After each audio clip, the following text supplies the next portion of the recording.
Ma mère était psychanalyste, elle était une très grande psychanalyste.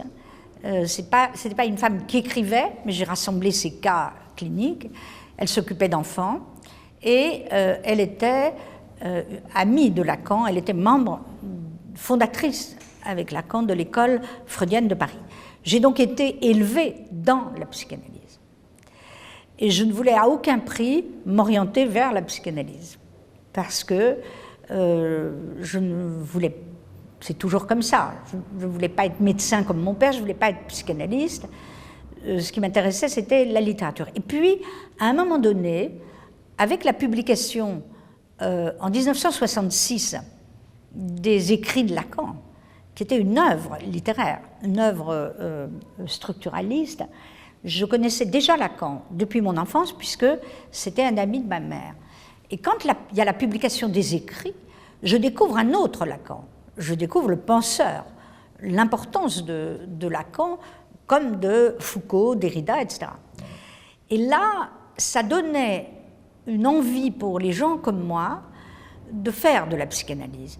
Parce que sinon, ça me paraissait, avant, une discipline médicale, strictement clinique, sans intérêt intellectuel. Donc, Lacan a eu cette importance fondamentale pour toute une génération, de redonner une intellectualité à l'œuvre de Freud.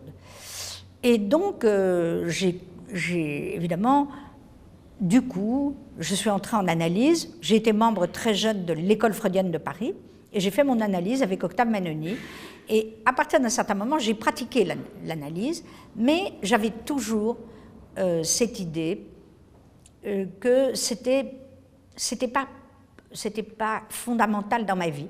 Je continuais à écrire. J'ai commencé à écrire critique littéraire. Et puis, sous l'influence de Michel de Certeau, dont j'avais été l'élève aussi à l'université de Vincennes, c'est lui qui m'a poussé, dès 1977, à écrire l'histoire de la psychanalyse. Ce qui, au fond, me permettait de lier mes deux intérêts, l'intérêt pour la psychanalyse et l'intérêt pour l'histoire intellectuelle de la psychanalyse. Et à l'époque, elle n'avait jamais été écrite, c'était donc un domaine tout à fait nouveau. Et en France, ceux qui avaient connu les fondateurs dans les années 60, ils étaient encore vivants. Donc le témoignage oral était là, il y avait beaucoup d'archives privées, et donc je me suis lancée à partir de 79-80 dans cette aventure de devenir l'historienne de la psychanalyse en France.